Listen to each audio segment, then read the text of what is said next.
এমন দৃশ্য দেখার জন্য কি তোমার জন্ম হয়েছিল বাংলাদেশ? জীবনের প্রথম দেখলাম জীবিত মানুষের সঙ্গে দেখা করতে যায় মৃত মানুষ। কারাগারের লোহার শিকের ভিতরে দাঁড়িয়ে একজন জীবিত মানুষ, আর বাইরে কফিনে শুয়ে থাকা তার পুরো পৃথিবী।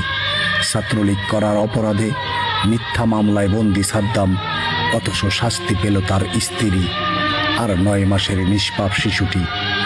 হাজার দুঃখ, অভাব আর অপমান বয়ে নিয়ে সাদ্দামের স্ত্রী যখন মৃত্যুর পথ বেছে নিল, তখন রাষ্ট্র ছিল নীরব, আইন ছিল অন্ধ, মানবতা ছিল নিখোঁজ। সাদ্দাম পেল না স্ত্রীর জানাজা, শেষ বিদায়ে জানাজার অধিকার পেল না 9 মাসের শিশুটার কপালে হাত রেখে বাবা আছি বলার সুযোগটুকু। জানাজা শেষ হলো, কফিন মাটির নিচে গেল, কিন্তু কারাগারের তালা খুলল না। এই দৃশ্য স্বাধীন দেশের? এই দৃশ্য কি মানবিক?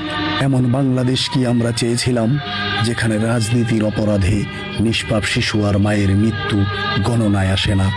মনে রেখো বাংলাদেশ, এই কান্না নিষ্পাপ একটি ইতিহাসের পাতায় আগুন জ্বলে উঠবেই।